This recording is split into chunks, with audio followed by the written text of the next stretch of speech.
Olá, pessoal, tudo bem com vocês? Bom, depois de algum tempo, estou de volta para finalizar o Clube do Livro do ano de 2024. Este ano estudamos, então, terapia do esquema, um tratamento integrado, tanto individual quanto em grupo. E vamos então para a parte 2 do capítulo 5, sem mais delongas, mas me apresentando aqui novamente, reforçando, eu sou a Carolina Cota, psicóloga especialista em terapia cognitivo-comportamental e terapia do esquema. Eu divido aqui com vocês o meu tempo e os meus estudos em alguns livros, que a cada ano eu vou escolhendo um, para fazer isso como uma forma de democratizar a terapia do esquema e permitir que vocês tenham um gostinho, né, do que é a terapia do esquema e do que vem sendo trabalhado dentro deste tema, dentro dessa abordagem pelo mundo afora. Normalmente, os livros que eu escolho são aqueles livros que ainda não foram traduzidos para o Brasil. Então, esse que é o diferencial do Clube do Livro. Mas, quando eu escolhi o livro, ele ainda não tinha sido traduzido logo no início do ano. Esse livro, ele é novinho, ele foi traduzido este ano. Então, isso foi bom, porque realmente acabou otimizando o tempo. Assim, o meu tempo de estudo é bem mais fácil a gente estudar quando está na nossa língua. E o de vocês também, porque vocês podem acompanhar aí um livro em português e se gostarem do conteúdo compartilhado aqui, vocês adquirem o livro e eu não ganho absolutamente nada por isso, tá? É só o prazer mesmo de poder compartilhar com vocês. Mas então vamos começar aqui a parte 2 e a parte final também para encerrar o livro do ano de 2024. Então, a gente parou, nas sessões individuais no modo criança zangada ou impossível. Agora a gente vai ver como que é feito o trabalho das sessões individuais. E tem algo que é importante aqui que eles colocam, que as autoras colocam bem no início desse trecho que eu vou passar aqui para vocês. Lembre-se de que a maioria das intervenções que são comportamentais e cognitivas só funciona quando o paciente não está totalmente no modo criança zangada. Enquanto ele não liberar a raiva, haverá acesso limitado à cognição. Então, a orientação geral é usar um exercício, primeiro para você liberar a raiva, porque a gente sabe que quando a pessoa está no nível de raiva, que de 0 a 10 a intensidade é 10, ela realmente não consegue pensar direito. Provavelmente, se você já sentiu uma raiva muito intensa, você sabe que, inclusive, quando alguém fala para a gente se acalme, é uma coisa que irrita mais a gente ainda e que faz com que a gente não esteja pensando cognitivamente falando, né? Então, antes da gente tentar qualquer um desses exercícios aqui, o foco é uma raiva intensa, que aí é por minha conta, eu estou dando essa intensidade aí. Se o paciente estiver de 8 a 10, primeiro ventilar a raiva para depois você entrar de fato em algum desses exercícios que elas sugerem aqui nesse trabalho, tá? O primeiro exercício é com são as intervenções aqui de padrões comportamentais. A gente tem visto aí que tem exercícios para quebra de padrões comportamentais, exercícios experienciais e cognitivos, e da relação terapêutica, se eu não me engano, tem. Não, eu, se eu não me engano, acho que não tem. São exercícios experienciais e comportamentais cognitivos, tá? Então, o primeiro aqui é um role play do modo criança zangada. Como que é esse role play? Primeiro, o paciente ele precisa se concentrar em validar o que quer que ele sinta, acessando o modo adulto saudável, que pode dizer: está tudo bem sentir raiva. Essa situação é importante para você por causa de situações semelhantes que aconteceram com frequência em sua infância e terminaram mal para você. Então, aqui a gente faz uma encenação do paciente validando primeiro, né, essa raiva com o modo adulto saudável falando primeiro para o modo criança zangada, né? E aí, o modo adulto saudável pode então conduzir uma versão da confrontação empática. No entanto, você não está satisfazendo sua necessidade agindo da maneira como está agora. Você precisa tentar um comportamento diferente. E aí você pode trabalhar em diferentes formas de comportamentos com o paciente e experimentá-las, tá? O objetivo aqui, então, nesse roleplay, é você exercitar, na verdade, esse lado saudável com o paciente. E fazer depois, no segundo momento aí, esse flashcard para o modo criança zangada, em que o paciente vai colocar aqui o que que é, né? Estou no meu modo criança zangada, impulsiva agora, por quê? O que que aconteceu? O que que eu realmente preciso? Vou colocar aqui. E o meu modo adulto saudável pode cuidar bem do meu modo criança zangada, impulsiva a fazer, né? Que são esses comportamentos que você vai trabalhar com o paciente para tentar entender se esse novo comportamento vai atender a necessidade do paciente.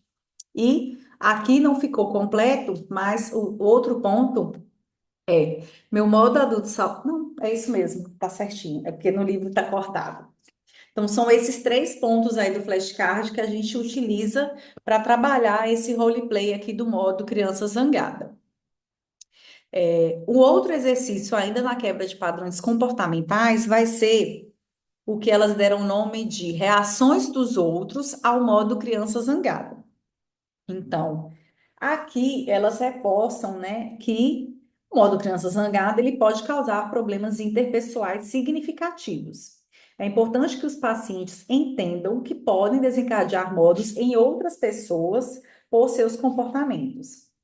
Então, nesse folheto aqui, tá? Que está disponível no material complementar do próprio livro, da ArtMed, eles disponibilizaram de maneira gratuita. Se vocês quiserem ter acesso a esse material também, vocês podem entrar no meu canal do Telegram, que está disponível lá para vocês, tá?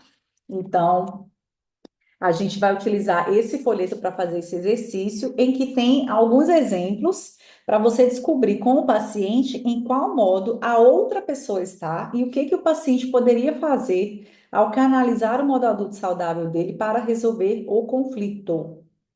E aí, deixar o paciente escrever as respostas e nessas duas linhas vazias aqui. Então, qual que é o exemplo aqui que eles trazem de situação? Eu pedi para minha colega de quarto lavar a louça. A louça não foi lavada. Qual que é a reação do modo criança zangada? Eu entro furiosamente no quarto da minha colega e grito: Não posso acreditar, você nunca faz nada, você é preguiçosa. Qual que é o impacto dessa reação na outra pessoa? É que a minha colega de quarto, ela grita de volta: Não estou nem aí. Você também não lavou as roupas quando eu pedi. Você também é preguiçosa. E aí o próprio paciente vai identificar em que modo está a outra pessoa, provavelmente aqui pela fala no modo criança zangada e indisciplinada também, né? E como você poderia reagir no modo adulto saudável. Então, uma maneira da gente trabalhar uma forma mais adaptativa, mais saudável de lidar com essa situação. Ele traz outro exemplo aqui no livro, você trabalha isso com o paciente, e aí a ideia é que você faça isso com as situações da vida real do próprio paciente. Depois, a gente vai para as intervenções cognitivas da terapia do esquema, e que vai abordar aqui o primeiro exercício, as necessidades do modo criança zangada. Vamos ver então qual que é este exercício. Aqui vai ser importante. Lembrar o paciente que todas as crianças têm necessidades básicas na infância. Algumas delas estão mais associadas ao modo criança vulnerável, outras mais ao modo criança zangada.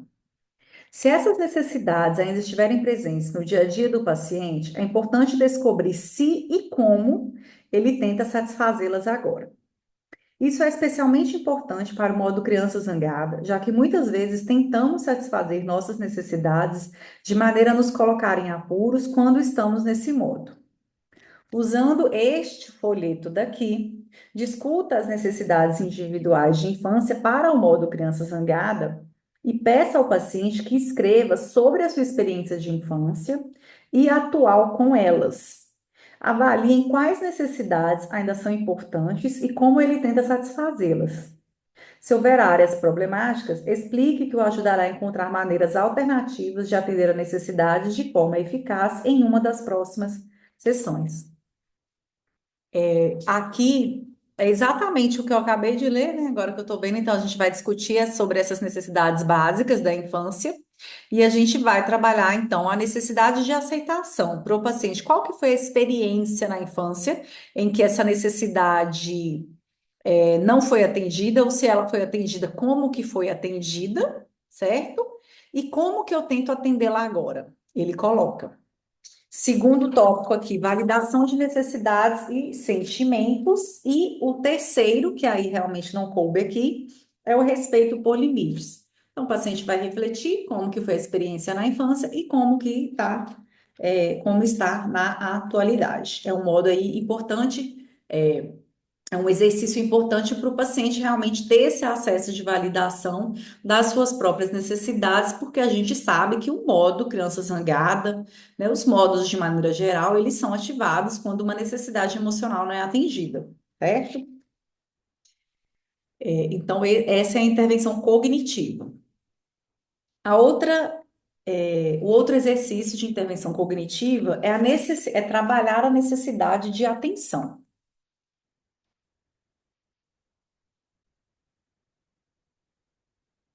Aqui o que as autoras trazem é que a atenção é uma necessidade legítima e frequentemente subjacente ao modo criança zangada. Então, quando a gente fala, né, que a criança ou o adulto, né, tá zangado por alguma coisa, a gente fala, tá fazendo birra, tá querendo chamar a atenção, de fato, sim, porque, né, em muitas situações essa vai ser a necessidade subjacente. E é importante a gente tentar atender essa necessidade, tá?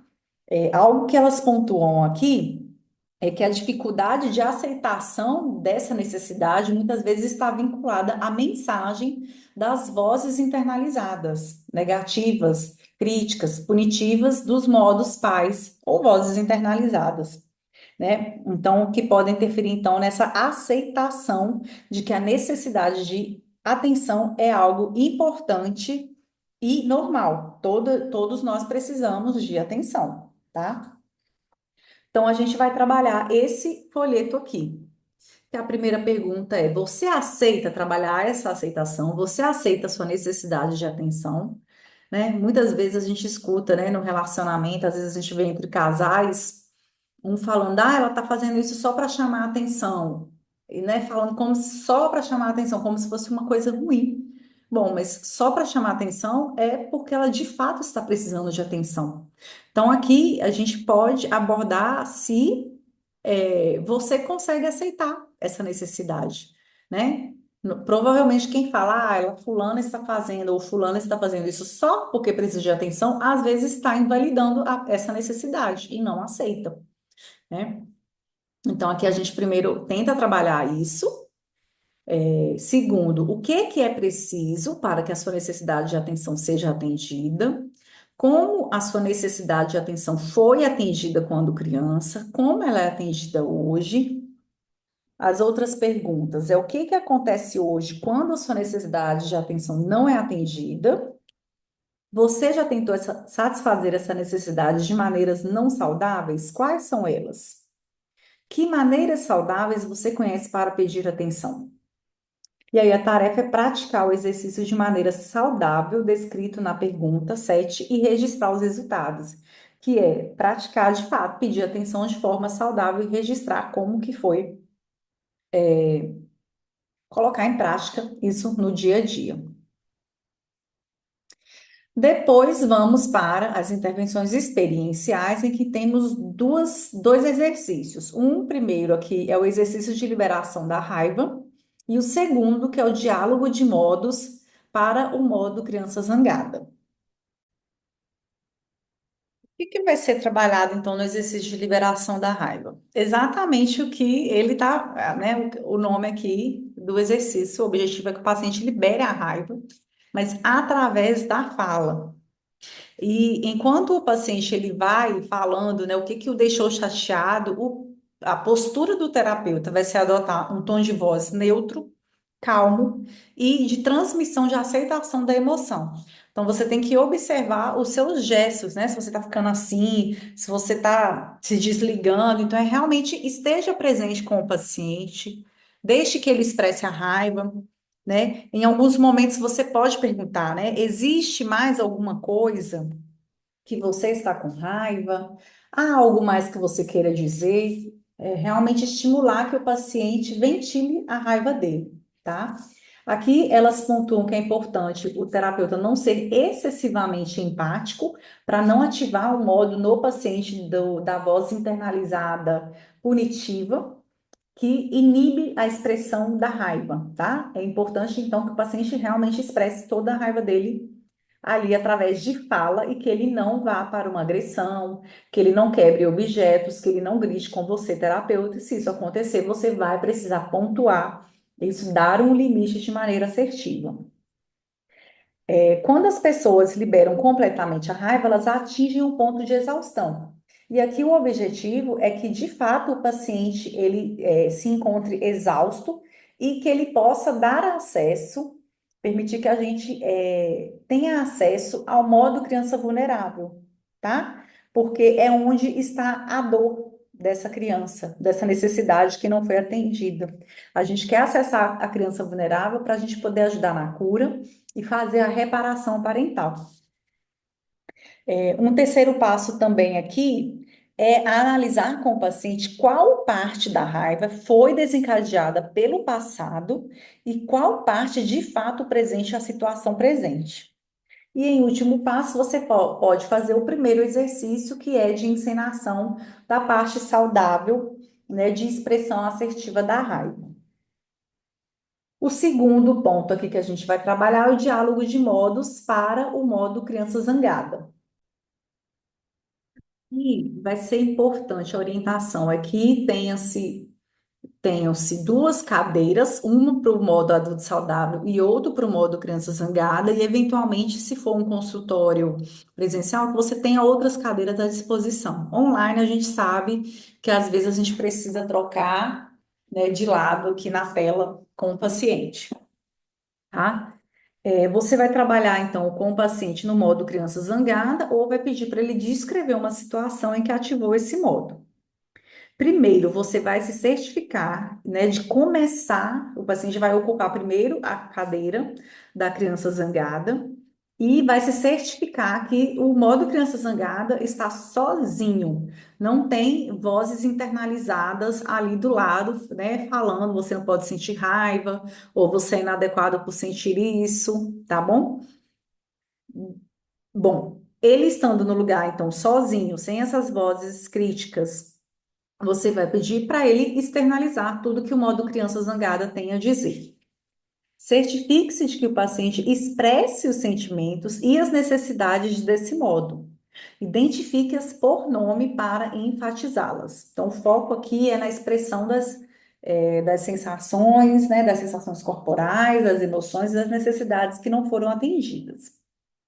E aí, se for possível, você vai pedir para o paciente trocar de cadeira e ir para o modo adulto saudável e ajudar o adulto saudável a atender às necessidades da criança zangada. Então, ele vai validar os sentimentos da criança zangada e, ao mesmo tempo, vai dizer a ele que estabelece limites para os comportamentos destrutivos, tá?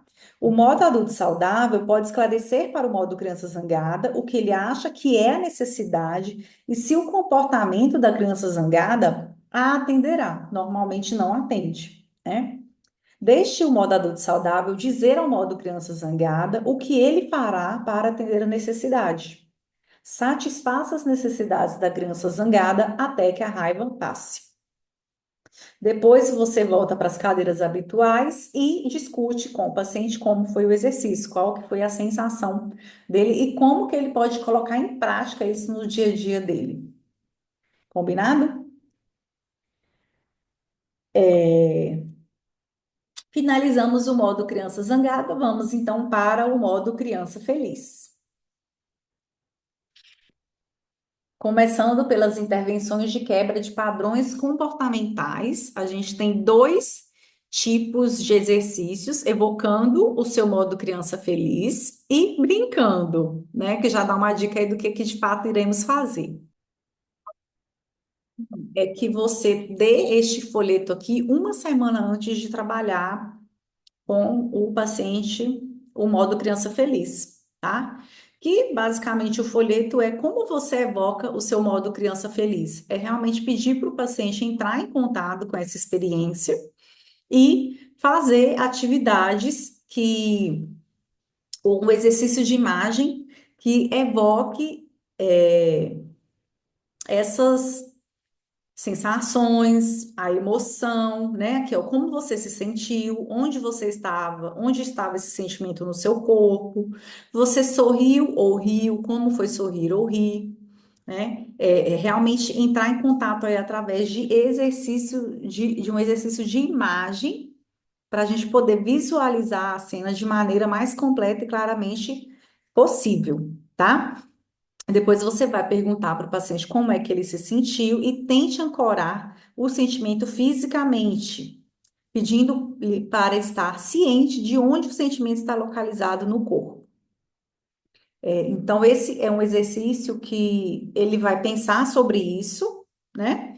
Aqui ele vai praticar a visualização, né? Não escreva sobre a imagem, de fato pratique entrar em contato com a evocação desse modo criança feliz, praticar vários dias e depois discutir, como que foi a experiência na próxima sessão com o terapeuta. E aí, o outro exercício é brincando. E aqui, de fato, é promover, né, na sessão uma atividade mais lúdica. Pedir para o paciente trazer, se for possível, brinquedos, né, coisas, instrumentos, objetos que de fato estimulem esse lado mais lúdico da brincadeira e você brincar com ele ali na sessão para vocês se divertirem e evocarem o modo criança feliz, tá? É importante, neste momento aqui, que o paciente possa ver um pouco da personalidade do terapeuta durante a sessão e que seja uma sessão divertida. Essas foram, então, as intervenções comportamentais. Aqui a gente vai para as intervenções cognitivas e que você vai trabalhar com o paciente os gostos do modo criança feliz. Então, o que que o meu modo criança feliz gosta? E você a orientação é que o paciente não, perdão, o terapeuta leve diferentes elementos descontraídos, então que ele leve para a sessão livros engraçados, cartões postais, música, vídeos, diferentes tipos de petiscos ou bebidas, por exemplo, chiclete, chá, para a terapia. E aí você vai explorar quais dessas coisas ajudam o paciente a acessar o modo criança feliz. E aí ele vai preencher esse folheto. Então, meu modo criança feliz gosta de pessoas e animais de estimação. Quais pessoas, quais animais de estimação? Coisas. Quais objetos engraçados, quais livros? Depois tem bebidas, né? Que tipo de bebida, que tipo de comida meu modo criança feliz gosta? Que tipo de atividades? E outras coisas que você consiga pensar, vai estimular para poder escrever. E de fato, o que é? Se o meu modo criança feliz gosta disso, a gente vai estimular ele a entrar em contato mais com essas atividades. E a segunda tarefa vai ser o feedback positivo para o modo criança feliz, né? O objetivo aqui é a gente trabalhar o que que o modo adulto saudável pode dizer para o modo criança feliz, porque muitas vezes os modos, né, internalizados disfuncionais, eles têm muitas coisas negativas para falar para a criança feliz, né? E a gente precisa exercitar, na verdade, um feedback positivo. Então, aqui ele traz um exemplo, né? Eu amo seu sorriso de felicidade. No livro, eles trazem outros exemplos também, como quando você está por perto, o mundo me parece muito melhor. Quando sorrio para as pessoas, elas retribuem o sorriso. Gosto de me sentir feliz, é um sentimento ótimo, e por aí vai. Então, estimular, né, esse feedback positivo quando o paciente estiver no modo criança feliz, né, que é como ele ouviria esse feedback do modo adulto saudável. E no quesito intervenções experienciais, teremos aqui o treinamento de indulgência e roteiro de imagens. Treinamento de indulgência, ele tem a ver com você trazer experiências relacionadas à comida. E aí tem um alerta com relação a pacientes que têm transtorno alimentar. Realmente a gente vai ter que ter um cuidado aqui, porque dependendo do transtorno alimentar, o paciente não vai topar, ou você vai ter que ficar atento ao tipo de alimento que você vai escolher. Mas a ideia é você trazer alguns petiscos e pedir para o paciente com os olhos vendados experimentar, saborear, cheirar e dizer, adivinhar, na verdade, o que que ele acabou de provar. E o roteiro de imagens, você vai pedir para o paciente trazer algo para a sessão de terapia que simbolize um momento positivo em sua vida. Pode ser uma foto, pode ser um objeto, pode ser o folheto que já foi trabalhado, evocando o seu modo criança feliz. E você vai pedir para o paciente falar sobre esse momento positivo e certificar-se, né, de que o paciente de fato está no seu modo criança feliz. Então, aqui a gente vai de fato falar sobre a experiência, né? E você vai trabalhar então esse roteiro aí de imagens, né, que suscitam a criança feliz. Aqui elas fazem uma ressalva, né? É importante ter em mente que se a pessoa não conseguir se envolver na imagem ou não gostar de nenhuma das atividades, é bastante provável que ela esteja em um modo de enfrentamento desadaptativo. Se isso acontecer, volte a um dos exercícios para contornar este modo, tá? Esse momento positivo pode ser com você também ou com colegas em um dos grupos que vocês realizaram, né? Pensando aqui que teve uma parte desse processo aqui que foi também feito em grupo. Então, no modo adulto saudável, que é o último modo. Nas intervenções de quebra de padrões comportamentais, a gente vai ter experimentos comportamentais para o modo adulto saudável, que de fato é propiciar uma mudança e uma adoção de um novo comportamento, tá? Então, no folheto que está disponível lá no grupo, canal do Telegram, vou deixar o link aqui embaixo, vocês têm acesso a todo o folheto e que vai dando as instruções realmente para o paciente experimentar esse novo comportamento que seja do adulto saudável. Então, ele vai dizer qual que é esse novo comportamento e em quais situações você vai experimentar, como que você se sentiu, após os seus experimentos comportamentais e se você sofreu alguma consequência pelo seu novo comportamento. E aqui a ideia é continuar falando sobre a identificação de novos comportamentos e incentivar o paciente a experimentá-los.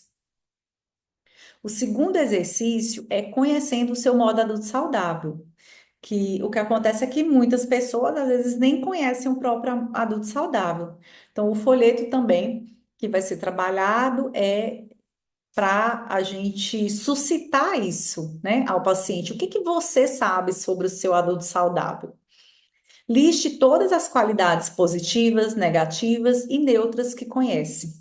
Então, é importante aqui, às vezes, se ele tiver dificuldade, você ajudá-lo, pedir para comparar com alguma outra pessoa, né? Mas não fazer uma comparação negativa. É só pensando em fulano, o que que você identifica nela, né? Nessa pessoa, que são as qualidades positivas, negativas e neutras, para isso estimular com que ele possa identificar em si mesmo, né? Aí a próxima pergunta: no que é importante para o seu adulto saudável? No que você acredita? E o que você quer ser? Ocasionalmente, é mais fácil listar as coisas que você não quer ser para descobrir mais sobre o que quer, o que quer. Então, aqui a gente esclarece isso com o paciente, né? Que às vezes é mais fácil. Vamos começar então pelo que você não quer. Depois a gente vai para o que você quer ser, né? Pensando aí nessas qualidades, nessas características para descrever aí o adulto saudável. E, por último, aqui a gente tem as intervenções experienciais, que é o modo adulto saudável e o futuro. A gente só tem, só essa mesmo. Nessa daqui, qual que vai ser a tarefinha? É visualizar memórias positivas que o seu adulto saudável tem. Imagine que sua mente é um projetor de slides. Introduza uma imagem positiva e, caso surja uma imagem negativa, descarte-a e reintroduza a imagem positiva. Lembre-se de que não temos controle consciente sobre cada pensamento que entra em nossa mente, mas temos a capacidade de deixá-lo ficar ou substituí-lo por outra coisa. Depois, a gente vai pedir para ele visualizar o adulto saudável no futuro e pedir para ele pensar como você quer que seja a sua vida, né? Em 3, 5, 10, 40 anos. E aqui é importante que a gente peça que ele visualize feliz, visualize o feliz, né? O que que o faria feliz? E depois você vai discutir com ele quais os passos concretos que, né, o paciente pode tomar para poder se aproximar mais desse futuro desejado. E aí vocês vão discutir isso e sempre lembrando, né, que o terapeuta está ali para poder apoiá-lo. Pessoal, encerramos então praticamente aqui. Eu só tenho alguns apontamentos bem breves para fazer sobre o capítulo 6, que ele traz como tópico aqui treinamento, supervisão e pesquisa, considerações finais. E eu quis reforçar esses apontamentos que eu trouxe aqui para vocês. É que as autoras reforçam que o treinamento e a supervisão são fundamentais para a gente poder implementar de maneira competente a terapia do esquema individual e em grupo, né? Especialmente em grupo, porque a gente vê assim, quantas histórias estão envolvidas ali e como tem as histórias, né? As emoções, os modos do próprio terapeuta, é algo aqui muito importante, né? Aqui, ó, é o ponto final aqui, no modelo da terapia do esquema, a gente tem ativação de modos, e facilmente os modos do próprio terapeuta podem ser ativados. Então, a gente precisa aprender a lidar com essa ativação e considerar o feedback dos coterapeutas e da equipe como um todo, dos participantes também, para momentos em que a gente não reconhece a ativação do nosso próprio modo. Então, por isso que é tão importante a gente fazer um treinamento e a supervisão, para a gente não perder de vista que sim, os nossos modos também podem ser acionados enquanto terapeutas, tá? E pensando também que a gente foi vendo aqui que o programa ele é de um tratamento integrado e muitos adjetivos são utilizados ao longo do programa, né? Como pacientes com características aí desafiadoras, crônicas, complexa, né? Que não respondeu bem a outros tratamentos e transtorno da personalidade. Então, são características que realmente fazem com que seja altamente recomendado a gente ter um treinamento adequado e uma supervisão contínua, tá? Então, eu queria. Deixa eu só parar de compartilhar aqui. Eu queria então reforçar mesmo esse apontamento que elas trazem no capítulo 6, que é um tratamento super bacana, a gente pode ver aqui de maneira mais breve, mais resumida, de fato, sobre as tarefas. Vocês viram que muitas tarefas, às vezes, a gente viu de maneira mais rápida, mas são mais complexas. Quando a gente pensa nos role plays, né, nas ativações dos modos, das vozes internalizadas, como que elas podem entrar em cena. Isso tudo acontece muito rápido, numa fração de segundos. Então, é importante que a gente esteja bem capacitado para, de fato, atender uma população que, como elas reforçaram aqui, são, às vezes, pessoas mais desafiadoras, que têm uma questão mais crônica. Então, a gente está falando de não é um só paciente, são vários ali no grupo. Então, antes de você, de fato, aplicar essa terapia de grupo, fazer tratamento integrado, é, passe por um treinamento, faça um treinamento com psicólogos que já têm experiência com tratamento de grupo. Busque uma supervisão também, e entenda aí que o trabalho ele é realmente complexo, mas que é possível fazer. Isso é o mais bacana, que eu acho. A gente vê assim realmente a riqueza e a eficácia da DBT, porque ela tem programas ali de grupo. E como que funciona? E se a gente pensar, a terapia do esquema também tem muitos recursos para poder trabalhar com os pacientes em grupo e aliar ali a esse tratamento de grupo às sessões individuais, né? Então, eu espero, assim, de coração que vocês tenham aproveitado o livro. Eu considero que, mesmo que a gente não vá trabalhar com o grupo, é um livro bem importante, porque reforça alguns conceitos e traz tarefas que a gente pode utilizar com o nosso paciente, tanto no atendimento em grupo quanto individual. Vale a pena vocês entrarem no canal do Telegram, lá vocês têm acesso a todos os materiais que já foram apresentados, né, nas edições anteriores do Clube do Livro. E eu me despeço aqui de vocês, encerrando aí esse ano de 2024, que é um livro que mais enxuto em termos de capítulos, e que a gente tem um material de apoio riquíssimo e disponível de maneira gratuita para vocês. Espero que vocês tenham aproveitado. Se vocês tiverem qualquer dúvida, eu estou à disposição. Me procurem também lá no meu Instagram, Carol Fota Psi. Vai ser um prazer tê-los comigo aí nessa jornada. Um beijo e até o ano que vem.